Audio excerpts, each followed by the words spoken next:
Hi, I'm Phil Malto and welcome to Snowbuilder Television, brought to you by On Snow Magazine. On today's show, Pat and I are going to the Tech Vest company to see how these vests are made. Yes, these are the same vests that we've been wearing for years on the trails.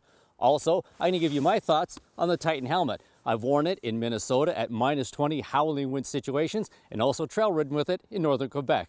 Also, we're going to talk about some crossover sleds on today's show. Let's ride.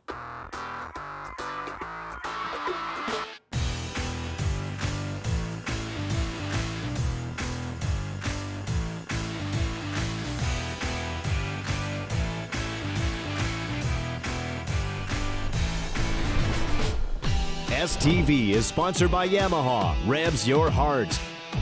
Kimpex, fueled by fun. And by CKX, wear your passion.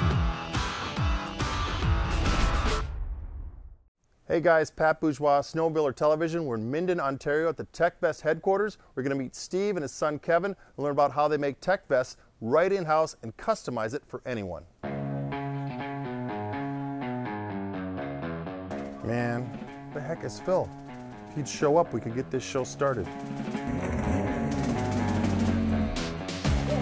Bill, where you been? Oh, what are you guys doing in here? Been waiting for you. Oh, I've been out riding. With Obviously. my Tech Vest on, because that's what we're doing here today. It's a nice color. It suits you well. Hey, if you can't look good, at least be good looking. Steve, Hey, good Pat. to see you. Thanks Long for time inviting no us up see. here to Minden. Thanks. Been a long World time. sprawling headquarters of Tech Vest. Yeah, it's a very secret location up here in snow country. Yeah. I mean, you've got some prime examples of like why guys need to wear these. I love the one there, Jamie Byers, which you said is probably the most horrific of the snowcross crashes where that Tech Vest saved his butt. Yeah, he was landed on. He was a pro level rider on the Ontario circuit, and he was landed on in a hot lap. They mixed open sleds with stock 440s of the day. Yep. And you know, he couldn't double, and Ahmad did double, landed right on him. And this just confirms why we use ultra high molecular weight UHMW plastic skin on the outside surface, because we want to make sure when the studs or the carbides engage the Tech Vest, essentially it slips off. Right. And you can see the damage that it did even with ultra high molecular weight, but nothing got through to the inside. Thing here is it's not just about racing. I mean, you transition then, so we all ride, we all want to be safe, and you took this technology and now have parlayed it into trail safety. Like, I've been wearing one of your vests for 20 years, and now the trail versions are comfortable and they keep you warm, and it's all handcrafted. I mean, it's all built right here in mostly Ontario. I think everything's built right here, right? Well, assembly is here, but our U.S. subcomponents, our armor, our UHMW and our vinyl nitrile foams, we deliberately source them from the States. No compromise. We use nylon threads. We use YKK zippers that are made in North America as opposed to the Far East. All those little things add up to this type of performance. Because there's competitors that are still out there today that if they had that force load on their product, it would have torn apart. Right. We know that.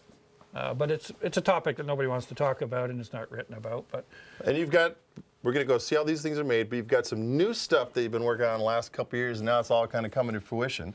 And we're going to go check that out as well. So let's go check it out.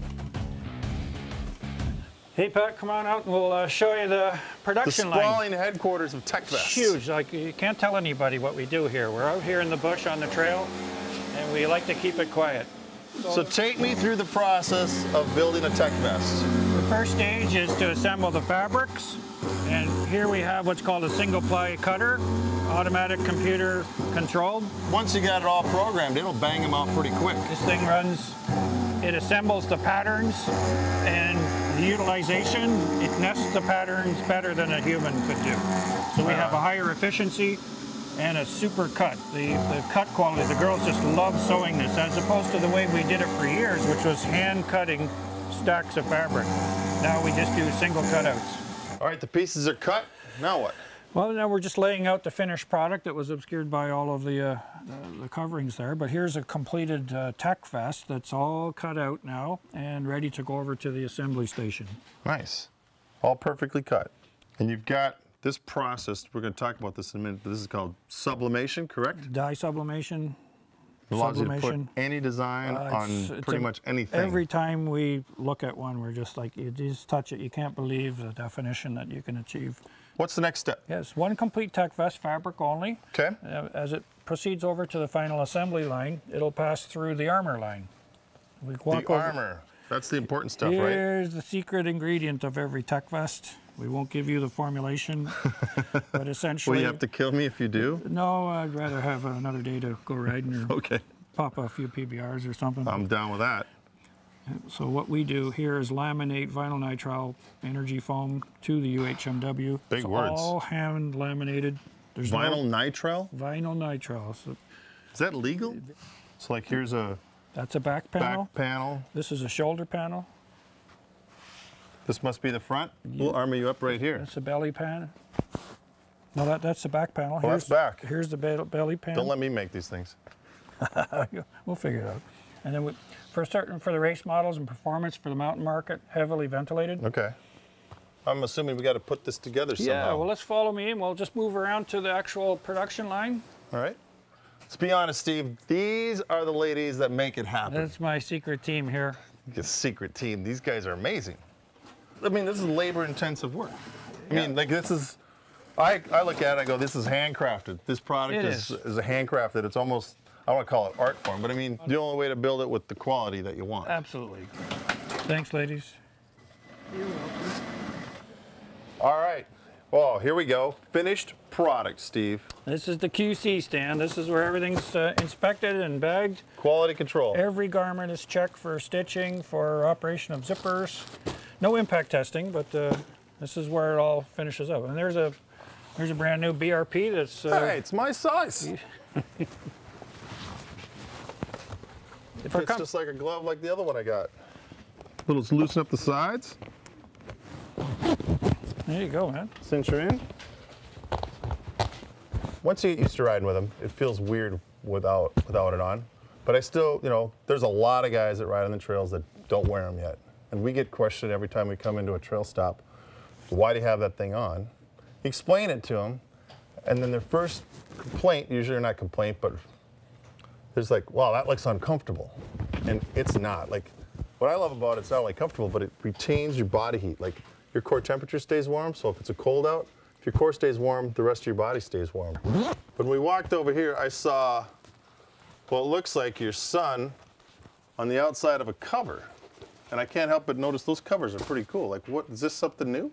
Yeah, we're now into sublimation, dye sub. We've got a complete suite here in-house in Minden, so we don't have to contract anything out. And just think of it as high-tech silk screening, where the inks are transferred directly into the fabric. So obviously this cover is not like for trailering, but this is for the guy that's got it, like guys like me that have got sleds in the shop, or I've got classic sleds I got on display and I want to keep the dust off them or just protect them from bumps and dings. Like, and I could put my big face on there. Absolutely. Or an older face. Actually, I think I'll put you Your on there. favorite photo. As a reminder. Yeah. I want to learn a little bit more like how this picture gets on this fabric. Well, Who do I need to talk to about that? Our sublimation meister, my tech R&D guy, Kevin, son Kevin, will Well, let's go be find. glad to talk to us. Let's about go all find that Kevin. I want to learn a bit more about this because I'm gonna put my picture on this thing and put it right in my shop. We're gonna get one. Kevin, Hey, how's it going?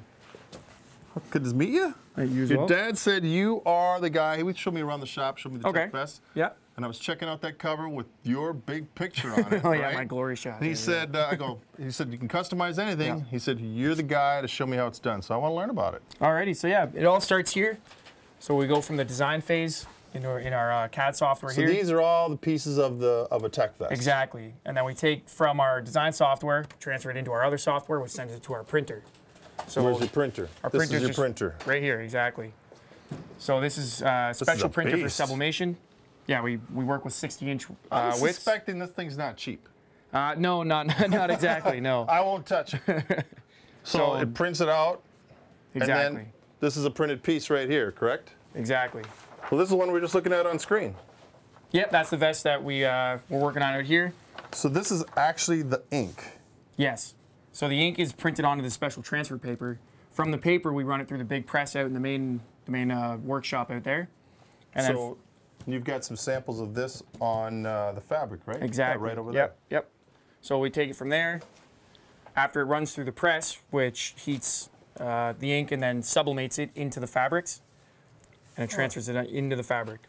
Your dad, new product line, your dad mentioned something about some new kind of cover. Yeah, we got one on display right outside if you want to come out and have a look. Right out, is that it right there? Yeah, that's the one, yep. Let's check it out. Hey, your dad Steve's out here. He can help us. How's it going, Steve? So this is the new cover. It's like a half cover, quarter cover. The cockpit cover. Tell me about, so what's the intent here? So the idea here is when you're coming into the hotel for an overnight type trip, toss it on, keeps your seat dry, keeps your controls covered, keeps all your gauges covered, so that when you come out in the morning, it's not all iced up and snowed on. And it's compact, so you can just stash it in your bag or put it in your backpack. Falls up into a very small little carrying Great packet. idea. It's perfect. And we got snow, so we can test it out right now. Let's pull it off. Yeah, I want to just grab that buckle there. Steve, you want to give it a little, you guys know the process. Pull from the front, eh? Yeah, the front seems to work the best. This is awesome. Thanks, guys. Thanks Steve? for coming. Kevin, I almost thanks fell a lot. down. Hey, we're up here in Minden, Ontario at the Tech Vest headquarters with my good friend Steve and his son Kevin. We just learned how we built the Tech Vest, plus they got these great new covers. Everything's totally customized and everything's built right here in-house. Thanks a lot, guys. Thank you.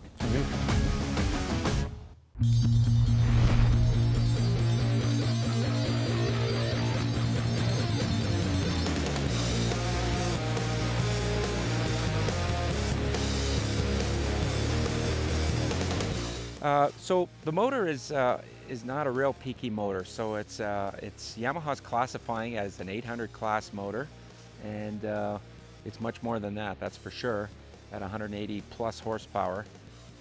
But it's on the trail. You can cruise along at 30-40 miles an hour if you want. But of course, the person that's buying this is probably not going to be doing that. But it is trail manageable, and then just squeeze the throttle. The power just spools right up to the max 180 horsepower, and before you know it, the corner's coming faster than what you thought it was. So has to be treated with a lot of respect, this snowmobile.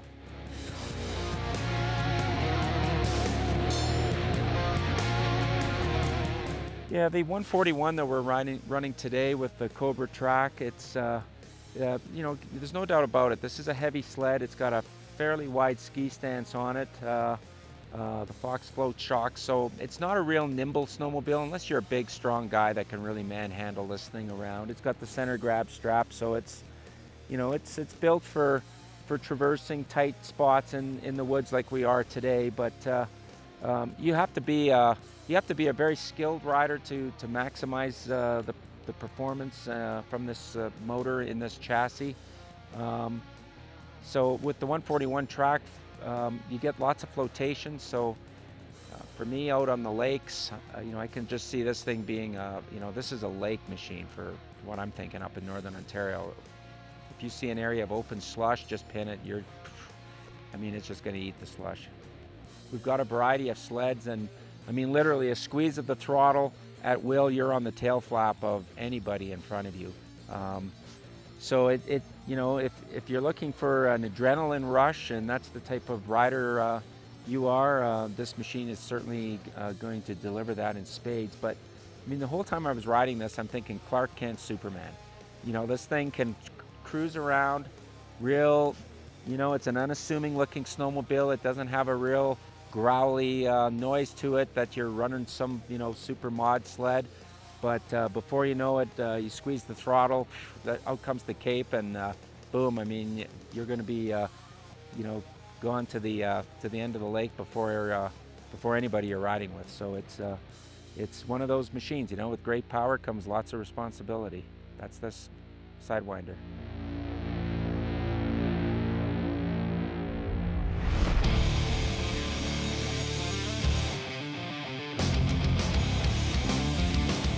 I've always been a fan of the Assault, and this year they've moved it into the Axis chassis with the new 800 HO motor, and it's just got better. It's just amazing how much fun it is to ride off trail. It's the easiest sled for backcountry riding that I find. with the 144 tip rails, it's easy to ride on the trail, but when you get off trail, it really shines. You can carve through the trees, and it's so easy to ride. This year they have new Pro Taper bars. They took away those silly plastic hooks that they used to have, which I really disliked, and now they got bent bars, which with grip right to the end, and they're a whole lot more fun and to ride with. Easier to hang on to, easier to jump over to the other side of the sled if you got to do some side hilling. It's, yeah, it's got the Walker Evans shocks, so they're set up a little stiff for just trail chatter, but if you're getting into the big bumps or doing some drops or jumping some drifts out top of the mountains or whatever, that's it's set up perfect for that. Yeah, the 144, you don't notice it on the trail that it's a 144. Basic trail sleds are all 137s now, so it's only a little bit bigger than 144, and it's a tip rail, so it even shortens the actual track length on the hard packed trail. But when you're in the soft snow and the powder, it really hooks up. Speaking of all the powder, they've got new running boards this year. They got the mountain running boards, extruded aluminum with lots of holes in them, so there's no snow buildup on the running boards. So that's your feet placement's always positive. You know where your feet are. You're not going to slip off. It's just confidence inspiring to ride off trail. It's just great.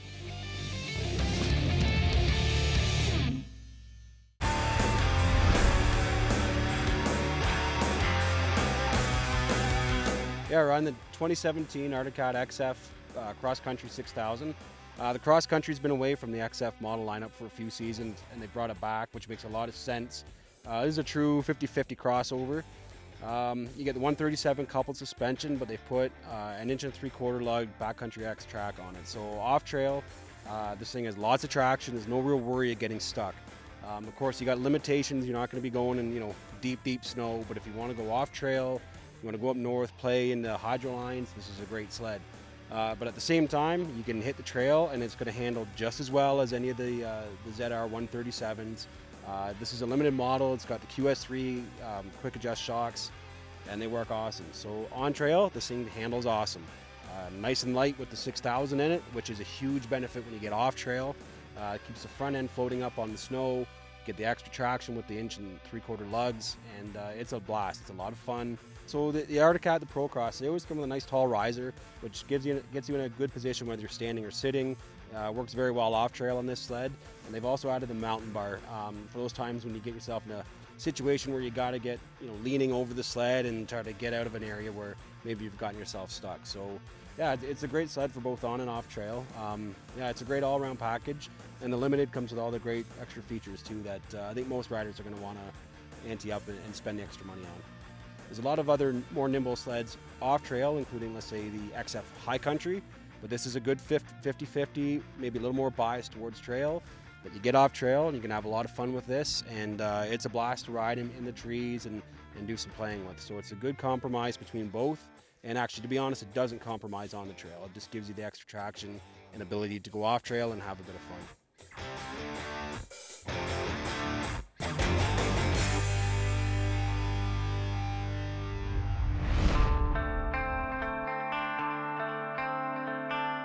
Renegade owners are always looking for something a little extra, and Skidoo really delivered in 2017 with that Backcountry X.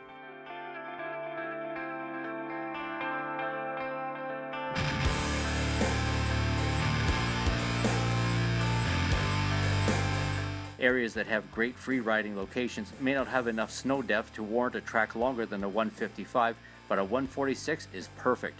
That is the sweet spot application of this Backcountry X. The 146 track gives trail-friendly riding manners, but is versatile in off-trail riding that is not the excessive deep powder of the high mountains. The 146 excels in the off-trail world, where a 137 may not be able to float, and a track in the 160s or 170s range is just bored. The 146 on the Renegade Backcountry X was delivered as two options to really help the purchaser dial in that powder riding for their individual riding area and their riding style. The 1.6 and 2.0 lug choice really puts it back to the purchaser to decide what kind of bike they require in their riding environment. In an industry driven by a demand for new products and technology, many of the Renegades draw from their proven technology. This backcountry model rides on the proven XM chassis, a platform that has shown itself to be super strong and a great performer in many roles. At the bottom of this model is the T-Motion suspension and flex edge track. This thrill is powered by the proven 800R E-Tech motor. This is the motor that has given Ski-Doo riders great thrills in everything from aggressive trail riding to mountain climbing. The engine is unstoppable and is a key part of this sled's successful package. The Backcountry X is an off-trail thrill sled that brings the best of Ski-Doo's trail riding and powder technologies together. With X packaging to finish it off, there will be a lot of smiles in the powder on this unique Renegade offering.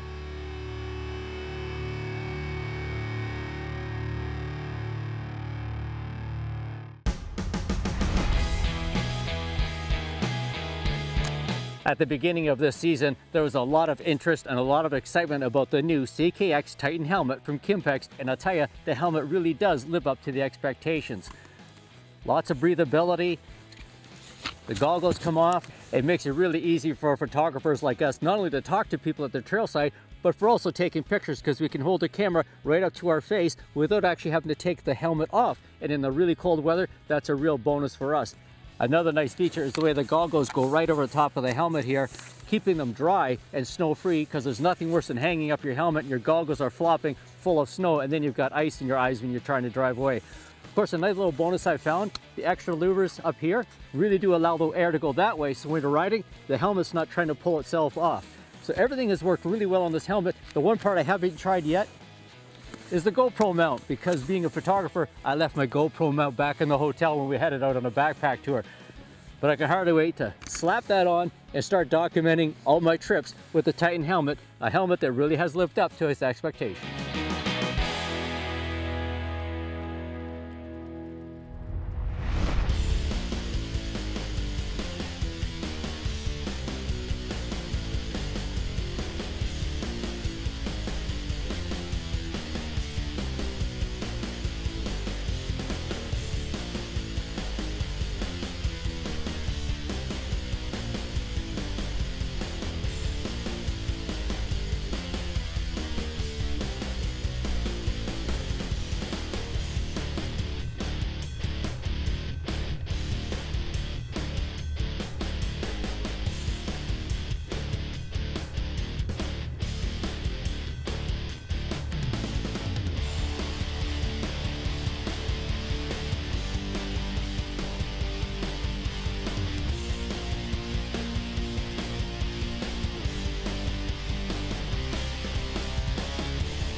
STV is sponsored by Yamaha, revs your heart.